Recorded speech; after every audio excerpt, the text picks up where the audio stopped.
सात्विक आचरण वाले महापुरुषों के द्वारा परम मंगल होता है और वही सिद्धि प्राप्त करना उचित है। इस कोटि के ये सब भगवान शंकर स्वरूप हैं, इनको केवल प्रणाम है, ना इनके आचरण अनुकरणीय है, ना इनकी स्थिति परिचय में आ सकती है। तो कैसे सिद्ध हुआ जाए? श्री भगवान अर्जुन जी को कहते हैं कि जो यस्य सर्वे समारंभाः काम संकल्प वर्जिताः ज्ञानाग्निदग्ध कर्माणं तमाहुः पंडितम बुधाः। ये है आचार्य कोटि से सिद्ध हुए महापुरुषों का स्वभाव स्थिति। यस्य सर्वे समारंभाः काम संकल्प वर्जिता, जिनके संपूर्ण कर्म का आरंभ कामना से या संकल्प से नहीं होता है। स्वाभाविक, चलो परिक्रमा तो ऐसा कर ले, कोई संकल्प नहीं, कोई कामना नहीं कि बैठे बैठे कामना का चिंतन हुआ, इसका फल ये होगा, इसका फल। यस्य सर्वे समारंभा काम संकल्प वर्जिता, ना कोई कामना ना कोई संकल्प, जिसके ऐसे कर्म होते हैं, कोई कामना नहीं कोई संकल्प नहीं। और जो ज्ञानाग्नि के द्वारा जिनके कर्म भस्म हो चुके हैं, वो परम ज्ञानी, वो पंडित जन कहे जाते हैं। पंडित जन भगवत प्राप्त, पंडितम समदर्शिना,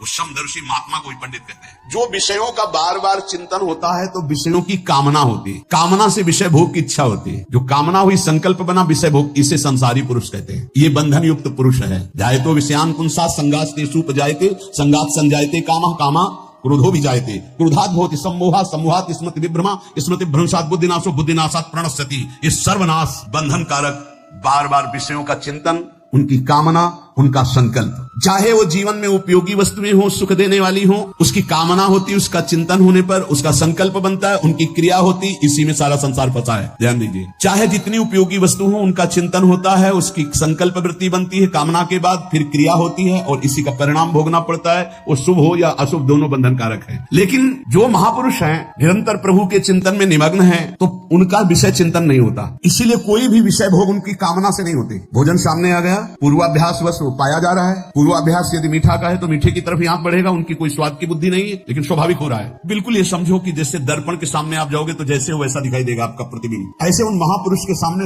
उनको दर्पण समझो, जैसे तुम गए वैसे तुम्हें जाकी रही भावना जैसी, प्रभु मूर्ति देखी तीन तैसी, आपसे ठीक वैसे व्यवहार करेंगे, लेकिन आप पहचान नहीं सकते कि ये इस व्यवहार से बहुत परे हैं। क्योंकि उनके अंदर विषय चिंतन नहीं रहता, निरंतर भगवत चिंतन होता है, इसलिए उनके अंदर कोई कामना नहीं रहती, इसलिए कोई संकल्प नहीं बनता, इसलिए बिना संकल्प की क्रियाएं हो रही। अब जो कामना और संकल्प करके क्रियाएं कर रहे हो कैसे पहचान पाएंगे? उनका सारा कर्म बिना कामना और संकल्प का होता है। ये कामना और संकल्प दो बीज हैं संसार के, इसी से संसार वृक्ष में वो बंधा हुआ है, यद्यपि नहीं बंधा फिर भी बंधा है। कामना और संकल्प दो बात, इसी से कर्म होते हैं, इसी से उसको फल भोगना होता है, दो बातें। और ये दो बातें ज्ञान में या भक्ति में भस्म हो जाती है, कामना और संकल्प, तो बीज ही नहीं पड़ता कर्म का, वो कर्म अकर्म हो जाता है, वो बाध नहीं पाता है। कामना और संकल्प रहित, कामना और संकल्प, ये खूब भजन करो, उसी से जाएंगे। या सुंदर विवेक हो गया तो देह भाव रहित चिंतन है तो कामना नहीं, देह भाव रहित चिंतन है तो संकल्प नहीं। क्रियाएं होंगी, क्रियाएं, जैसे ढलान में इंजन बंद कर दो, गाड़ी फिर छोड़ दो, वो चलने लगेगी ना। ऐसे सिद्ध महापुरुष का जीवन चलता है, इंजन बंद है, संकल्प नहीं है, कोई कामना नहीं है, पर आपको क्रियाएं होती दिखाई दे रही है। वो संकल्प रहित महापुरुष, समझ पाओ तो, जैसे ढलान में गाड़ी का इंजन बंद है, बिल्कुल पेट्रोल खर्चा नहीं हो रहा पर गाड़ी चल रही है, ऐसे सिद्ध महापुरुष का जीवन चल रहा है, कोई संकल्प नहीं, कोई कामना नहीं। जैसे रोड में पेट्रोल भी खर्चा होगा, इंजन भी चल रहा है, उसको चलाना भी है। ये संसार की रोड की यात्रा है, और जिनका काम हो गया उनका बंद इंजन पर गाड़ी चलती नजर आ रही है, वो क्रियावत दिखाई दे रहे हैं, लेकिन उनका कर्म अकर्म है, क्योंकि ना कामना है न संकल्प है, न पेट्रोल खर्चा हो रहा है न इंजन चल रहा है, ढलान में गाड़ी जा रही है। यही दो बीज हैं संसार में बांधने वाले, कामना और संकल्प। इसीलिए संकल्प रहित जीवन, कामना रहित जीवन बनाने के लिए निरंतर नाम जप करो। सिद्ध महापुरुष में संकल्प और कामना नष्ट हो जाते, नहीं रह जाते, केवल कर्म होते रहते हैं। इंजन बंद है, पेट्रोल खर्चा नहीं हो रहा, केवल गाड़ी चल रही है, शरीर की यात्रा हो रही है, कोई कर्मों का उनके कर्मानुश्रुति बोधिताम नितराम कुर्वन्तु मां, शास्त्र के अनुसार कर्म करे या न करे कोई फर्क नहीं, स्थिति जीवन मुक्त। उसके द्वारा लोक संग्रहार्थ कर्तव्य परंपरा की सुरक्षार्थ संपूर्ण कर्म होते रहते हैं, वो सब अकर्म होते हैं, वो शुभ कर्म या अशुभ कर्म उसे बांधने वाले नहीं होते। यही स्थिति प्राप्त करने के लिए मानव जन्म मिला। बिना कर्म किए कोई एक क्षण भी नहीं रह सकता। कामना और संकल्प रहित कर्म उसे बांधते नहीं, सब कामना और संकल्प से कर्म कर रहे हैं, इसलिए सब बंधे हुए हैं। समारंभा कह रहे कि ना कामना हो और ना कर्म करने की इच्छा हो, एक ये स्थिति होती है, ना कोई कामना है और ना कोई कर्म करने की इच्छा है, ये ज्यादा ठीक नहीं है।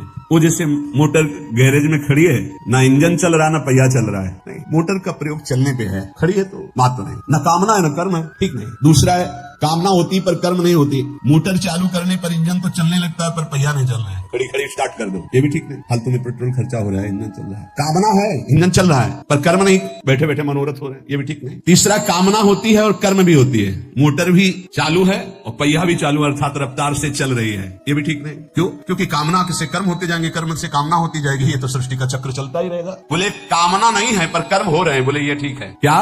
बोले निरापद ढलवा मार्ग है, इंजन बंद है, पेट्रोल का खर्चा नहीं पर गाड़ी चल रही है, ये जरूरी है। ये सिद्ध महापुरुष भगवत प्राप्त की ऐसी स्थिति होती है कि कामना संकल्प रहित है पर कर्म हो रहे हैं। शायद समझ में आ रहा हो या ना आ रहा हो, क्योंकि गूढ़ विषय है, क्योंकि कामना और संकल्प में ये सब विचरण कर रहे, कैसे समझ पाएंगे। एक है जो कामना नहीं है और कर्म नहीं है, भगवान उनकी बड़ाई नहीं कर रहे। गाड़ी का प्रयोग क्या है? गाड़ी का प्रयोग है यात्रा होनी चाहिए, गैरेज में खड़े खड़े खराब हो जाएगी। शरीर का प्रयोग क्या है? जगत मंगल होना चाहिए। एक है कामना होती पर कर्म नहीं, बैठे बैठे मनोरथ कर रहे हैं, कोई कर्म नहीं कर रहे, तो बोले ये भी ठीक नहीं। एक है कामना भी होती है और कर्म भी होती है, बोले ये भी ठीक नहीं, क्योंकि कामना से कर्म, कर्म से कामना, कामना से कर्म, ये बंधन बना रहेगा। बोले ठीक क्या है? बोले कामना और संकल्प ना हो और कर्म हो, ये इंजन भी ना चले, पेट्रोल भी खर्चा ना हो, गाड़ी चल रही है। संकल्प कामना रहित भगवत चिंतन परायण महापुरुष से जो कर्म होते हैं वो जगत मंगल कारक होते हैं और वो उसके बंधन कारक नहीं होते। किसी को भी किंचन मात्र मंगल नहीं हो सकता, ये महापुरुष जगत मंगलमय होते, जिनकी ना कोई कामना है, ना कोई संकल्प है और भागवतिक कर्म हो रहे जगत मंगल के लिए। चौथी अवस्था ये उत्तम मानी गई है कि कामना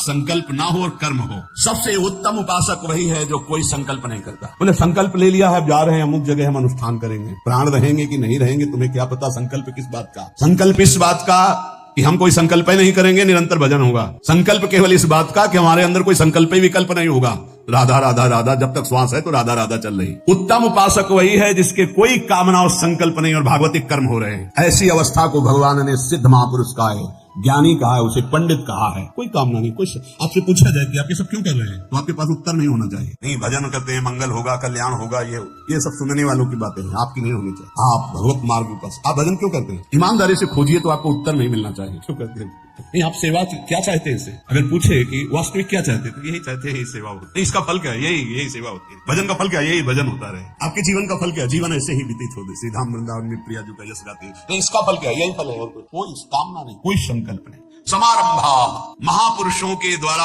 ऐसे कर्म होते हैं सुचारू रूप से सांगोपांग सबका मंगल करने वाले, कोई संकल्प नहीं, कोई कामना नहीं, सर्वे उसके द्वारा सब के सब कर्म संकल्प और कामना रहित होते हैं, इसलिए कोई नहीं जान। इसे आपसे बार बार आप ऐसा कर, आप ऐसा, उनको लगता है कुछ तो है मेरे में, कुछ तो है ऐसा, इतना प्यार क्यों, इतना क्यों हमारे को बार बार याद किया जा रहा है, बार बार कुछ तो है। हाँ है, तुम्हारे ऊपर हरिजू की कृपा हुई है, इसलिए है कि तुम्हारा मंगल हो जाए, तुम भ्रमित मत हो जाओ, किसी संकल्प विकल्प के कार्यों में उलझ मत जाओ, तुम्हारा ये जन्म श्री जी को मिल जाए, बस हरिजू की कृपा है तुम पर, इसलिए बार बार। और जिस दिन कृपा का शब्द हट जाए तो उस दिन तुम पहचानने में आने लायक भी नहीं हो। आप देख लो, पहचान में आने लायक हो। किस बात की पहचान है तुम्हारी, तुम्हारी किस बात की पहचान? बोले हरिजू की कृपा है, इसलिए हरि के पार्षद हमको देख रहे हैं, डांट रहे हैं, संभाल रहे हैं। बस अगर तुम्हें कुछ लगता है कि मैं कुछ हूँ क्या, तो प्रार्थना करो श्री जी से कि एक बार कृपा हटाओ अपनी, फिर देखो हमारा क्या हाल होता है। फिर को तुम्हें कोई पूछे, कोई देखे, और भगवान ने अपनी कृपा से कोई इशारा किया कि साइड में आ जाओ, तो इंसान की भी सामर्थ्य नहीं रह गई जो अपने को भगवान बने। इंसान भी बनने की सामर्थ्य नहीं रह गई, वो चाहे हिरण्यकश्यप हो, चाहे रावण हो, या कोई भी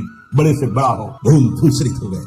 इसलिए होश में यदि संतों की कृपा हो रही है तो उसको ये मत समझो कि तुम कुछ हो, तुम रूपवान हो, गुणवान हो, धनवान हो, कुलवान हो, बुद्धिमान हो, या कुछ भी, कुछ नहीं हो तुम। सिर्फ तुम्हारे ऊपर हरि की कृपा है, इसलिए वो तुम्हें संभाल रहे हैं। बस तुम नहीं जान पाओगे, जैसे माँ अपने बच्चे को संभालती है, ऐसे संत जन देख लेते हैं कि हरि ने जब घसीटा है तो मेरे हरि का घसीटा हुआ माया ना घसीट पावे। तो इधर आ। एक महात्मा नाव में जा रहे थे, नाविक बीच में गया और बोले सावधान, जिसको तैरना आता हो कूद जाने की तैयारी रखो, क्योंकि नाव डूबने वाली है। महात्मा का 5 लीटर का कमंडल बड़ा था, भर भर के नदी से नाव में डालने लगे। वो भाव रहे हो, वो किसी की नहीं सुन रहे थे। थोड़ा लंबी सांस ली और नाविक ने कहा भगवान की कृपा से भंवर से नाव पार हो चुकी, अब लगता है बच जाएगी, तो कमंडल भीतर से नाव में भर के बाहर डाल। लोगों ने सोचा बाबा पागल है, लेकिन बहुत संतों को नाव में बैठाल के पार करता। जब सब यात्री चले गए तो महात्मा जी के चरणों में प्रणाम किया, कहा महाराज मैं थोड़ा समझना चाहता हूँ, यद्यपि महात्माओं की लीलाएं बड़ी अव्यक्त होती है। जब हमने कहा कि नाव डूबने वाली है तो आपने भर भर के कमंडल नाव में डालना शुरू कर दिया। क्यों? बोले आपने कहा नाव डूबने वाली है तो हमें लगा कि मेरे प्यारे की इच्छा है नाव डूब जाए, तो हमने 5 कमंडल अपने और उनकी इच्छा में मिला दिया। जब आपने कहा नाव बचने वाली तो पूरे कमंडल के पानी बाहर कर दिए। तो जैसी मेरी स्वामी की इच्छा वैसा मैं करता हूँ, आप मत करना है सर।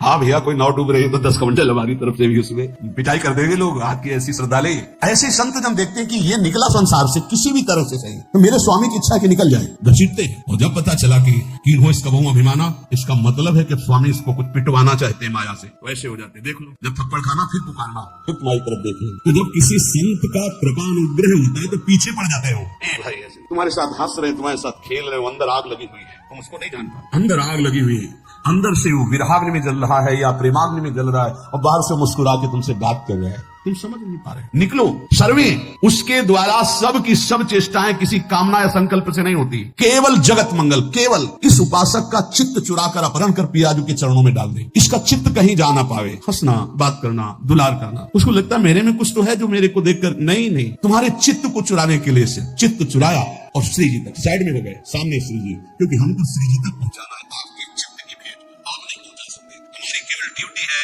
हमारी केवल सेवा है, आपके चित्त को पकड़ना। और श्री जी के, हम पोस्टमैन है, और श्री जी की बात आप तक निज मंत्र, शरणागत, प्रेम, रोज सत्संग।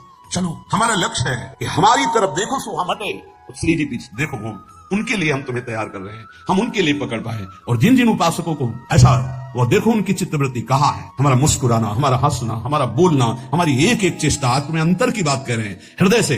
यही चाह है कि ये उपासक एकमात्र श्री जी का अनन्य बन जाए, इसे कोई भ्रष्ट न कर पावे, इसे कोई माया का पार्षद डगमगा न दे इस मार्ग से। बस सारी चेष्टा एकमात्र केवल अपनी प्रियाजू के लिए, किंचन मात्र उसका ना कोई स्वार्थ, ना कोई कामना, ना कोई संकल्प। अब धीरे धीरे धीरे अंतर आए, अब एकदम साइड। अब स्थिति क्या है? श्री जी और आप, श्री जी और आप। क्यों? ये बीच में जो आपको ढांचा दिखाई दे रहा है, नासवान है, आज बोल रहा है कल नहीं बोलेगा, आज सामने बैठा है कल नहीं बैठा रहेगा। ये एक व्यक्तित्व है, ये ब्रह्म नहीं है।